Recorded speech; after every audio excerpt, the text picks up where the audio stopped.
Unang-una, dapat sagutin ng undersecretary na yon, yung maingay na undersecretary na yun, kung ano pinagsasabi niya. Dapat sagutin niya, is the city director of Davao City right now is the choice of the city mayor? Yan ang tanongin niya. Kung masagot niya na yes, then sisihin mo ang mayor. Kung kagustuhan ng mayor yan, na maging city director, sisihin mo ang mayor. Pero hindi kagustuhan ng mayor yan. Hindi yan tinatanggap ng mayor. Wala magawa ang mayor dahil binabayulit nila yung local government code na dapat ang magpili ng local chief executive ay yung magpili ng city director ay manggagaling sa tatlong nililista ng krami na pagpilian ng mayor. Pero in that case, walang binigyan na listahan ng krami na pinapapili sa mayor at pina-assign lang diretso yan. At if you can recall, ilang beses yun sa isang araw, nagpapalit-palit ng city director. So, paano mo sisihin ang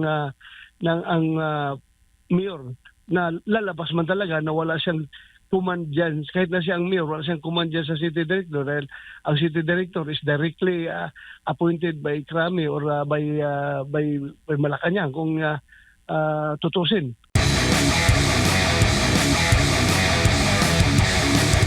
Viral ngayon sa social media yung may mga nanakawan na isang establishmento at saka kitang-kita mo doon sa video po, Senator, na yung mga dekalibre, matataas na kalibre ng armas ang daladala sa publiko, kitang-kita po ng mga mamamayan natin dyan po sa Davao. Bilang isang Davaoenyo, Senator, ano ho ba ang komento po ninyo dito? Nakikita natin na gano'n nakatapang yung mga kriminal, no? Dave, at in-interview siya ng police, under the influence of drugs daw siya. So gano'n katapang ang tao na galing sa Leyte, Albuera, Leyte, dadayo sa Davao para mang-hold up, dala high caliber na firearms at inamin niya na gumamit daw siya ng droga. High daw siya, kaya wala silang takot. So nagkalat ang droga o kriminalidad ngayon. Opo. At gano'n na lang katapang yung gago na mang-hold up sa Davao. Opo, pero Senator, hindi ho ba ngayon binabanatan din po yung Davao City dahil nga yung mga krimen ay nagsisimula daw doon, may mga ganito, tumataas ang krimen sa Davao. So when you speak Davao, alam mo naman, nakokonekta po ito sa mga Duterte. Ayan po yung naging usap-usapan ngayon dito sa social media. Anong masasabi po ninyo? Dave, dapat maimbestigahan talaga yan thoroughly, no? Ang anong punot dulo niyan, kung yan ba ay stage na hold up at merong ang habol ay hindi talaga yung hold up itself, kundi ang pagpapahiya sa gobyerno, local government ng Davao, dapat ma-establish natin yan. Anyway, nahuli man yung isa, may lalabas at kakanta yan kung may anggulo na gano'n na posibleng aminin niya yan. Opo. Siguradong kakanta yan. Opo, dahil marami din sa ating mga kababayan Davaoenyo nalulungkot dahil mismo ang Davao City kilala bilang isa pong, o hindi isa, kundi safest talaga na syudad dito sa ating bansa, Senator. At ito ngayon ang nangyayari, sabi nga ng iba, parang scripted ba? Ano ba, sinasadya ba na may ganito para mapahiya ang Davao City? Yun nga, you can just imagine, no? Ay naka-produce import na baril, tapos yung sasakyan nila sira daw na motor na pag get-away nila ay yun, nasisira pa. So meaning hindi gaanong ka bigat yung kanilang kagalingan nila na mang-hold up at Davao pa ang pinuntarya nila. Alam mo, kung maggagawa ka ng krimen sa Davao, siguro yun mo talaga na well-planned, well-coordinated yung mga movements ninyo para maging totally successful kayo. Pero sa pangyayari na yun, isipin mo, naka-display ng dala ng low-powered firearms. So, anong purpose nun? Para ma-record, para makuha sa CCTV at masisira ang reputasyon ng Davao City. So, kailangan talaga ma-establish as of now, hanggang kuwan tayo, hanggang pagdududa tayo na ito ay scripted, ito ay may halong paninirang puri sa syudad ng Davao. Pero dapat let's get to the bottom of it. Ma-establish talaga ng ating kapulisan kung ano ang motibo nitong mga tao na ito sa likod ng pang-hold up. Opo, opo. Iniulat po ng Philippine National Police Senator ni Chief General Romel Marbil na overall crime rate daw sa bansa ay bumaba po ng 26.76% sa unang 6 na linggo po ngayong taon. Kayo, ano bang masasabi po ninyo considering na may mga napapabalitaan po tayo na napuputulan ng daliri, may mga nawawala, mga batang nawawala na kinikidnap, hinahanap, missing. Ano po yung masasabi po niyo dito, Senator? Kung basehan natin yung numbers nila na hawak sa opisina, malaking irony pagdating sa ground. Ang totoong measure talaga ng peace and order, yung nararamdaman ng taong bayan doon sa kalsada, diyan sa ground. Magsasabi ang tao na wala kaming problema, safe na safe kami, yun ang totoong measure. Pero kung magtatanong ka ay talagang sasabihin sa iyo ng mga tao na andyan na naman sir, bumabalik ang droga, ang kriminalidad, kidnapan dito, kidnapan doon, krimen dito, krimen doon. So, talaga mukhang may something is missing diyan sa report nila, sa data nila. I hope magpakatotoo sila sa totoong crime situation ng ating bansa. Opo, bago ko lang ipasa kay Partner Admar, kayo ho ba bilang isang hepe din ng kapulisan noon at syempre yung nangunguna sa pagpapanatili ng kaayusan, kapayapaan sa ating bansa, Senator, batay po sa mga reklamo, batay po sa mga naririnig po ninyo, sa mga inyong pagbisita sa bawat lugar po dito sa ating bansa, ano po ang kanilang pulso mismo? Ramdam rin ho ba nila yung kaligtasan kapag sila po ay umaalis? O talagang bumabalik na po ang illegal na droga, ang kriminalidad ay tumataas? Yun po yung nararamdaman ng taong bayan batay po sa inyong pag-iikot. Paglilibot ko, no, hindi na ako nagtatanong dahil siguro ang mukha ko ay mukha ng peace and order. Automatic nagsasabi sa akin yung mga barangay kapitan na nakasalamuha ko, mga mayor, at yung ordinaryong tao ay talagang sinasabi na sa akin na andyan na naman sila, sir, bumabalik na naman sila. At hindi na tayo safe ngayon sa ating palibot dahil nagkalat na naman yung mga addict, nagkalat na naman yung mga kriminal. So, it's ayaw kong i-amplify ng gusto yung ito, no, yung itong obserbasyon na ito. Pero kung magbibingi-bingihan tayo ay tila we are fooling ourselves. We are fooling ourselves. We have to wake up to reality and react accordingly. Yun dapat ang gagawin natin, hindi yung i-sugarcoat natin yung situation. Dahil kung palaging gano'n, ilan naman na makikidnap nito, ilan na naman ang mapapatay ng mga addict nito, ilan naman ang mararape nito. Kaya masakit man tanggapin, pero tanggapin natin na yan ang nangyayari ngayon. Yan ang nangyayari ngayon. Senator, maayong buntag, si Admar po ito. Buntag, Admar. Kung babasahin mo itong mga komento ng mga netizen, lalo na yung mga taga Davao, marami talaga silang pagdududa sa nangyari po kahapon sa pagtulis, no? Diyan sa isang pawn shop. Opo. Sir, ang isa sa kanilang mga napansin, nabanggit mo na ito, umatake sila, dilat pa po yung araw. And at the same time, yung getaway vehicle nila, isang single na motorsiklo, 3 silang sakay, may dalang M16, mahabang kalibre ng armas. Yung area po na yan, dyan po sa Ilustre, medyo busy na area po yan. No? And at the same time, ngayon din sa panahong ito, meron din pong gun ban. At kapansin-pansin din na doon sa 3 na sakay doon sa motorsiklo, 2 po yung walang helmet na mahigpit na ipinagbabawal dyan talaga sa Davao City, yung hindi pagsusot ng helmet po. So itong mga ganitong mga circumstansya na ito, sir, nakita nila na ng mga netizen, lalo na yung mga taga Davao na sanay dyan sa peace and order, sa security, nandun yung kanilang mga pagdududa. Yet nabanggit po ng pambansang pulisya ng Davao City Police na ito daw ay malaki at organisadong sindikato. Pero doon sa mga circumstansya na nabanggit natin, parang hindi organisado at lalo na yung kanilang getaway vehicle, sira-sira pa, 3 sa isang motorsiklo. Kailangan po ng malaliman na investigation din dito, Senador. Kailangan talaga dahil yun nga, kung sinasabi nila na yung mga politika ay yung mga kandidato na pagkasenador ngayon, lalo na itong PDP, no, na parang pinag-deliver ng suka at binigyan na si OC. Parang ganoon din masasabi natin doon sa mga hold-upper na yun.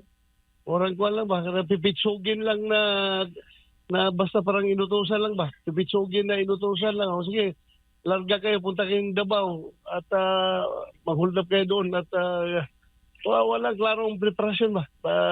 At yun nga, gumagamit ng illegal na droga yung hold upper kaya nahuli tuloy. At klarong mahina ang preparasyon nila. Para bang, yun nga, parang pipitsugin. Kumbaga, pinag-deliver lang ng suka.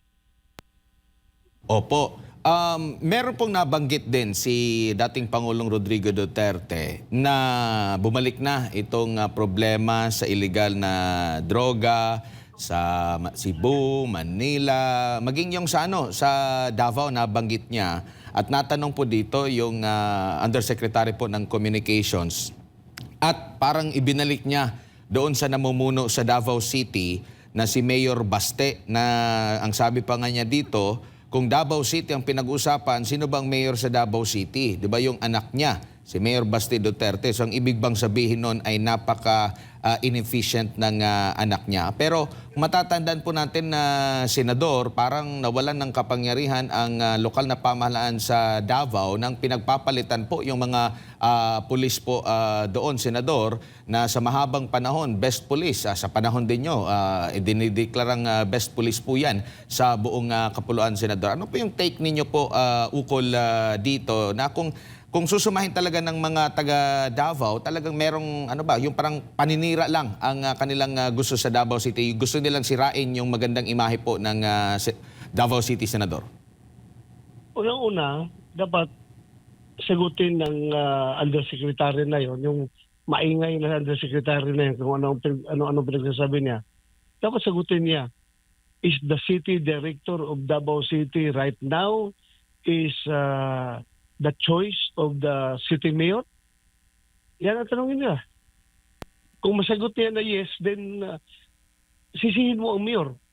Kung kagustuhan ng mayor yan, na maging city director, sisihin mo ang mayor. Pero hindi kagustuhan ng mayor yan. Hindi yan tinatanggap ng mayor. Wala magawa ang mayor dahil binabayulit nila yung local government code na dapat ang magpili ng local chief executive ay yung magpili ng city director ay manggagaling sa 3 nililista ng krami na pagpilian ng mayor.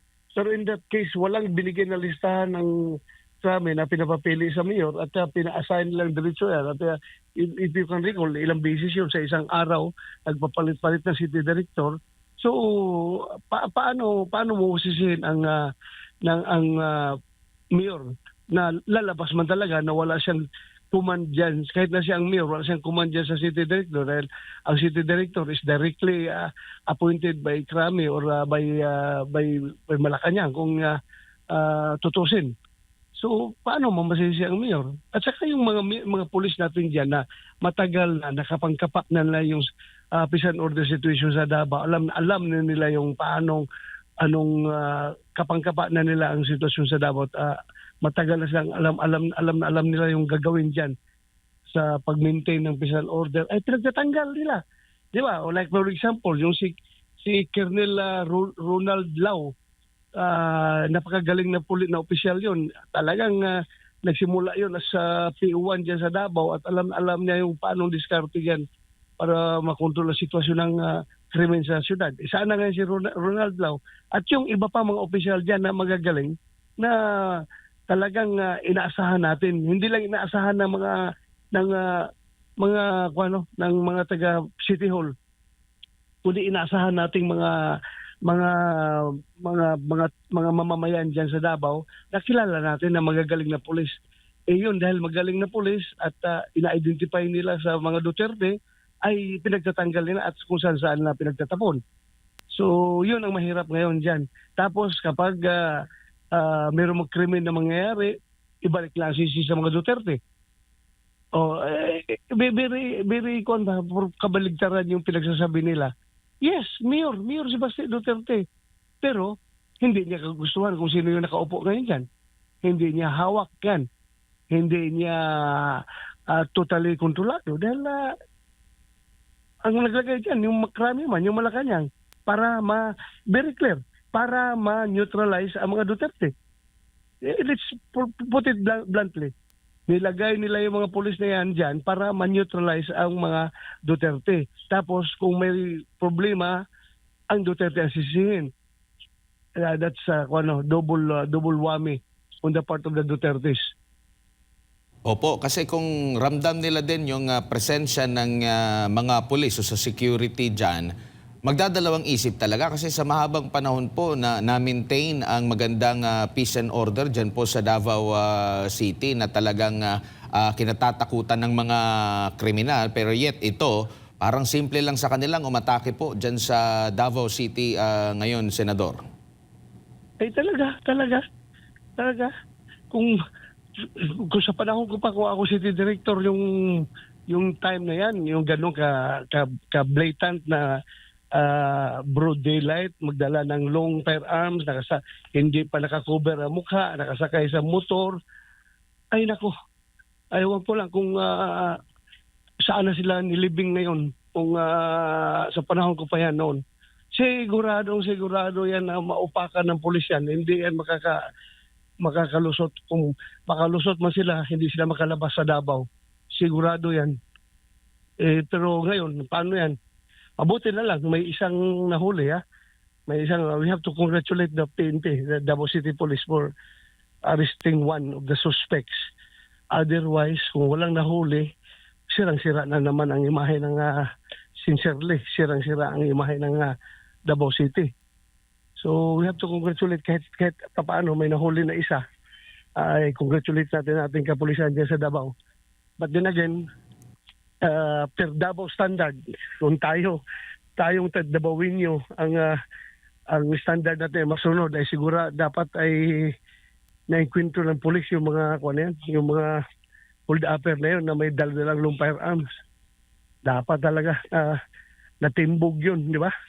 Hindi po pwedeng gagawin mo yan dyan sa Davao. Hindi yan pwede talagang makita mong galit ng tao, di ba? Ang reaksyon ng tao, hindi lang sa pulis hindi lang reaksyon ng pulis, kundi reaksyon ng ordinaryong mamayan ng Davao kung gaano sila kagalit sa pangyayari. Parang sila mismo ang nainsulto. Opo. Sila mismo ang nainsulto sa pangyayari na yun. Sa kasaysayan po, Senador, nakamonitor din tayo dyan, assign din tayo dyan as a reporter. May mga sumubok na manghasik ng gulo dyan, hindi na nakalabas. At yun nga, nagbago na yung kanilang birthday nangyari dahil sa nanlaban din siguro. Kasi may mga issue din dyan dati, di ba? Yung mga kinidnap, dyan dinala sa Davao, yung meron pang martilyo gang noon, pero may kinalagyan din kalaunan. So talagang naitatak dyan sa Davao City na hindi yan safe para sa mga kriminal. Meron pang yung Jemaah Islamiyah na foreign terrorist, yung Jemaah Islamiyah na gusto pasabog ng bomba dyan sa Davao. If you can remember, hindi rin nakalusot. Opo, naalala ko pa nga po, niyakap mo yung yung mismong may dala ng pampasabog. Yung Malaysian na terorista na pumunta ng Davao para pasabog ng bomba. Yung nirisling ko pa yun. Opo, naalala ko po yun na senador dahil bago maganap yun, nandun ka sa nanonood ka ng sine noon. Hindi mo nga natapos yung pelikula noon kasi nga marami ka na natanggap ng mga report. At yun nga, isa din yun sa magandang accomplishment po no, sa panahon po ninyo during Davao City Police Chief. Correct. At saka yung mga karnaper lang mismo ay hanggang Marawi pinaghahabol natin yung mga karnaper diyan doon sa Davao na yung mga sasakyan na pinagkakarnap ay pinag-recover pa natin sa Marawi noon. Tama, naalala ko rin po yung sa isang mall, 'di ba? Merong ninakaw doon sa mall, sa parking lot ng isang mall diyan sa Davao City, naghabulan hanggang sa matrace kung saan yung kuta niya. So kumbaga, ito na po yung naging trademark. Yet ganito po na parang unti-unting nawala o unti-unti bang sinadyang dungisan ang magandang imahe po ng Davao City, Senador? Kaya kasi sobrang motivated ang ating kapulisan. Ang city director, masyadong malalim ang relasyon sa mga nakaupo sa City Hall, sa local chief executives. Ang coordination ay napakaganda at hindi na kailangan talagang i-improve. Talagang andyan na kusang lumabas na lamang. Whereas ngayon, kahit na magpatulog-tulog yung city director, wala mang takot yan na kung anong mangyari dyan dahil hindi man siya kayang iparelieve ng mga Duterte. Dahil nilagay man siya dyan ng Krami at ng Malacanang na gano'n siya katibay. Hindi mo siya kayang sabihin ng mayor na umalis ka na dito. Hindi mo siya mapapaalis ng mayor dahil back up man siya ng Krami at ng Malacanang. So ano ngayon? Ano ngayon ang sitwasyon? Kahit na hindi niya ikuha yung mga tao niya, hindi niya asikasuhin, wala pa rin mangyari sa kanya. So gano'n lang, I am talking about the general situation. Opo. I am talking about the general situation, not to a particular person. Kasi alam ko na kung personal kilala ko rin naman yung nakaupo dyan na city director sa Davao na masipag din yan, masipag. Pero ang sitwasyon niya ay hindi talaga siya mananagot sa local chief executive dahil wala siyang utang na loob dyan. Hindi siya pinili so to speak, no? So, bahala kung ano mangyari dyan. Anyway, hindi mo ako kayang tanggalin dito dahil hindi ikaw naglagay sa akin dito, kundi Malacanang, ang Krami. Opo. Senador, may iba lang po kami ng topic dahil nagkaroon po ng oral argument sa issue nga po dito sa PhilHealth kung saan naisa publiko na yung paglilipat po ng pondo ng PhilHealth ay inilagay sa proyekto na meron na palang pondo na inutang pa natin. Ano po ang masasabi niyo dito sa mga revelasyon na ito, Senador? Well, dapat imbestigahan ng husto yan. Hindi po pwedeng pabayaan yan, no? Dapat laruhin talaga yan dahil mahirap yan. Para bang hindi ko pa nakuha ang detalye about that issue, pero kung basehan natin yung sinasabi mo, parang isang project, 2 beses pinunduhan na ng GAA pagkatapos pupunduhan GAA ba o yung utang? Yung inutang po siya sa Bank of Korea, Export-Import Bank of Korea. Tapos inilipat muna yung pera doon sa sa National Treasury. Tapos for the year 2024, yung isang pondo doon, nabalitaan nyo po na may pondo galing sa PhilHealth, inilaan para po doon sa naturang proyekto na meron na palang inutang na pondo para doon. At yung proyekto na yon ay yet na i-implement pa ngayong taong kasalukuyan po, General or Senador. Ay dapat klaruhin natin yan talaga, klaruhin yan. At hindi po pwedeng gano'n na lang tayo magwaldas ng pera ng taong bayan. At lalong-lalo na kung ang pera ay galing sa PhilHealth, alam natin, yung pera na yan, hindi yan lahat nanggagaling sa GAA, General Appropriations Act ng yearly natin na pinupunduhan, kundi contribution yan. Kasama na dyan yung contribution ng mga membro ng PhilHealth na pinagsihirapan nila yung pera na yan para lang masiguro yung kanilang kalusugan na merong PhilHealth na mag-asikaso sa kanila. So, talagang dapat maimbestigahan yan, no? Talaga, Admar. Kasi ngayon, hindi ako makapag-komento ng gusto dahil hindi ko pa masyado nakuha ang specifics ng issue na yan. Opo, opo. Senator, dito lang, huli na lang na topiko mula po dito sa naging inilabas po na memo ni Senator Cheese Escudero o Senate President Cheese Escudero para po sa impeachment trial kay Vice President Sara Duterte sa ilalim nga po ng Special Order number 2025-015. Pinaorganisa na po ni SP yung administrative support para po sa Senado bilang impeachment court alinsunod po sa Rules of Procedure on Impeachment Trial.